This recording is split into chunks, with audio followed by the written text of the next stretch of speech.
It's years ago now, probably 16, 17 years ago as an amateur, just at the old family home, working on the driveway. Shame to say it, just old Holden Commodores. But yeah, it was probably an amateur thing for me for about 10 to 12 years before I actually got quite serious about it.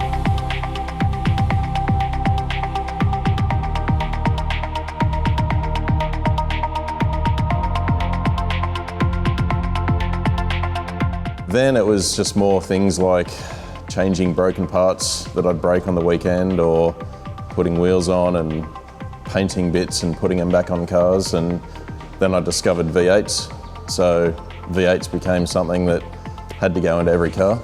And back then it was cheapest and easiest to do the old Commodores once again, until I discovered Japanese turbo power, which was the early 2000s. And that's when it all sort of started to begin.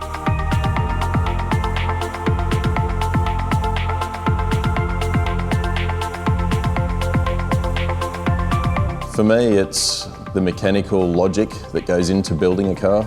I like pulling things apart and putting them back together, or figuring out ways to make them go better.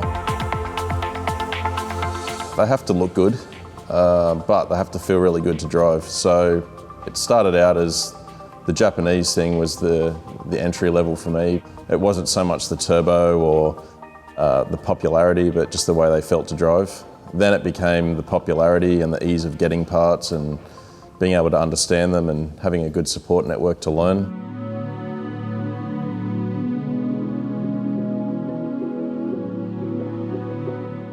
The Lamborghini is a car that belongs to a good customer of ours, and he's brought another car to us in the past, which we built. It was a BMW M3 E46, and he asked us to put a supercharger on it. So we did that. And then we found out that this supercharger mob, VF Engineering, in fact, from California, they also do them for cars like this, Lamborghini Gallardos, Audi R8s, and our customer happened to have one of these laying in his garage. So he brought it down one day and said, "Do you think VF will be able to supply something to make this go faster?" We looked into it and we could see it was quite a compatible and straightforward process. So we went ahead and started exploring the options, and here we are. I was very nervous at first.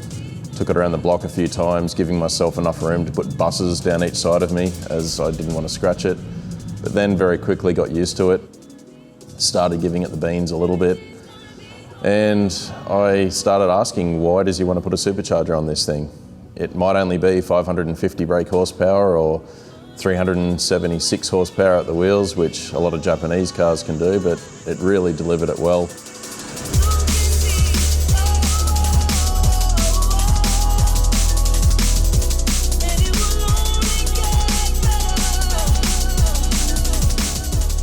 When we started this project, we had to find out, first of all, that a supercharger from another country without being able to tune it would be safe, especially for a car that runs 11.5 or near 12 to 1 compression.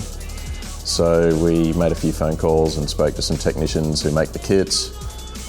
Felt pretty comfortable pretty quickly that it would be fine, running fairly low boost and needing to get a bit of a format of the car before we put anything on it to know how it was running tune-wise. Again, not having any ability to tune the car, we were at the whim of how the car was to start with and how it would be after getting a tune sent. So we thought we'd do a dyno tune and get a baseline of what the tune is like, what the car performs like, power, etc., air-fuel ratios and whatnot.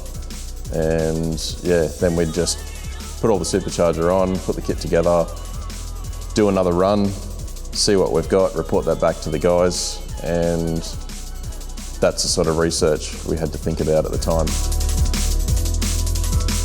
The only downside to putting a kit like this on was that we can't tune the car locally. We had to rely on having a tune sent to us from the manufacturers of the kit, which their reputation has been pretty good, so we weren't too concerned about that. And we had the support of being able to go back and forward and saying, can you change this? Our fuel trims are doing that. We'd like a bit more boost, we'd like to take some out, timing, etc. It wasn't a problem. So we could tune it the real old-fashioned way of going back and forth a few times. Wasn't a big deal. The main concern was having a dyno that we could go onto and check every step of the way and just baby the engine into its explosive power that we were trying to get out of it.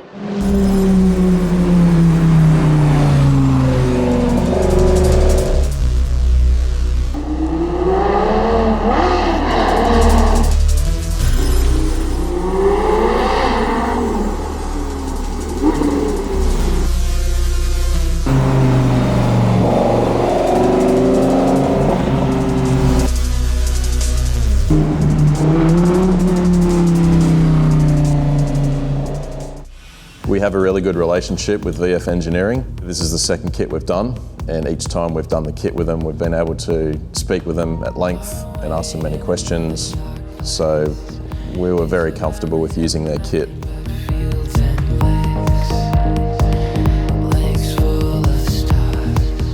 Without having a team of people that I trusted 100%, we wouldn't be able to put a kit like this on a car.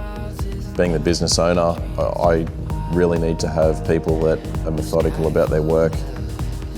Putting parts on cars like this is something that not many people get the opportunity to do. So finding experienced people that are willing to help me grow this business and do cars like this is a challenge, but I'm very blessed to have a team of people that can handle jobs such as this and feel very confident in all of their work. It's a passion that they have, which means I don't have to throw a whip out there and ask them to do their best, because they do anyway. And yeah, it's enthusiasm.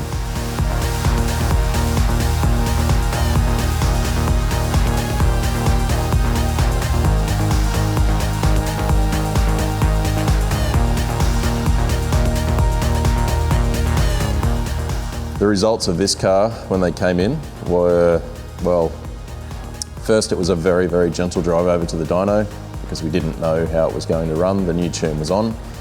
We threw it onto a Dynamics dyno at Unigroup Engineering, and yeah, it was a little bit of a nail biter. There was about 3 or 4 of us standing around the car with lights and stethoscopes and measuring devices looking for AFRs and detonation and things like that. But once it was rolled on to its full wide open throttle for the first time and we got the 770 horsepower, yeah, it was all high fives and congratulations, and everyone was really happy, especially me because I got to drive it back to the shop afterwards.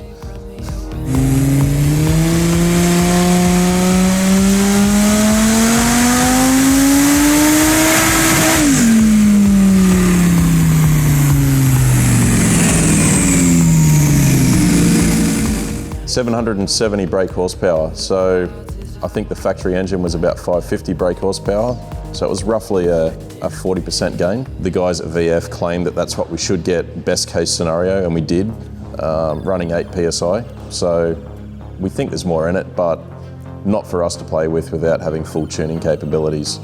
I think the 770 horsepower is about 20 horsepower more, maybe 20 or 30 horsepower more than the new Aventador SV. So 1.1 mil versus 250,000, more power. I think it looks as good. Yeah, I'd do it again. The most pleasing thing about the change of standard to supercharged Gallardo was you pop the back end and it looks like a factory install. The supercharger kit looks like it's meant to be there, looks like a factory option. So aesthetically, again, the thing that we like to do is keep the car looking original, or that it would be a factory option. And I think that's been achieved with this kit.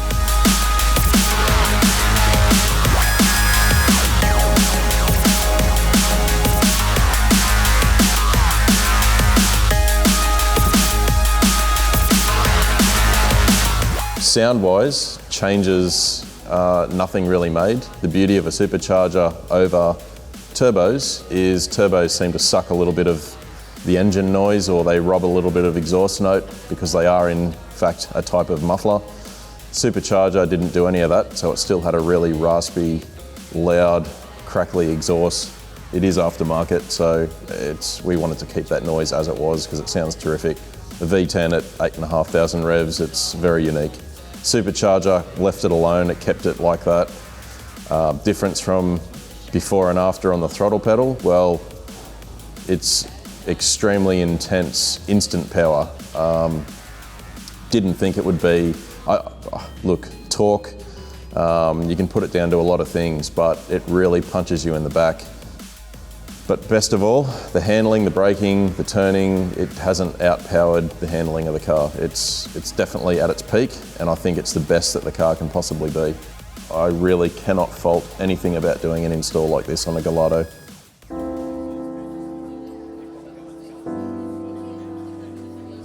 It'd be really good to do something to a Ferrari. I think turbocharging a Ferrari purely for the fact of living on the very edge of a performance engine, getting the most out of it, nearly breaking it but not quite, and just feeling and looking excellent on the road when being able to drive, you know, possibly 1,000+ horsepower Ferrari. The thing about our shop here is we're not emotionally attached to any particular car as such. No brand, no make, no model. What we like to do is appreciate the engineering of an engine or a car and see if we can get more out of it. We don't care that people don't like cracking open a Ferrari engine and making it go better. It's still an engine, it's a mechanical moving part. We'd like to see what we could do with one. We know there's not many out there that have been done, so it would be interesting for a lot of people just to see the results. We don't want to add things to a car that make it appear to butchering a car, certainly not to an engine. I can appreciate the refinement of engineering and performance out of an engine. I understand that Ferrari, they build an engine, it's surgical. You can't better their mentality, you can't better the way that they do things, but all the same, being able to work with something like that and make it work so that it feels like it's meant to be there it's what we're all about.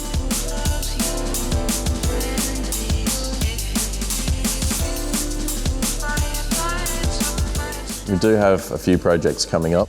There is something happening at the moment though that is going to be a 1,500 horsepower Japanese car. We've been enjoying doing that and looking forward to the outcome. I have to say that I'm pretty lucky with my job. I enjoy it a lot. Some days it is me sitting in cars like this, test driving them all day. So last week that was my office for probably 2 out of 5 days of last week. It's hard to take phone calls though because it's a little bit loud, but I can't complain about my job. I do love it.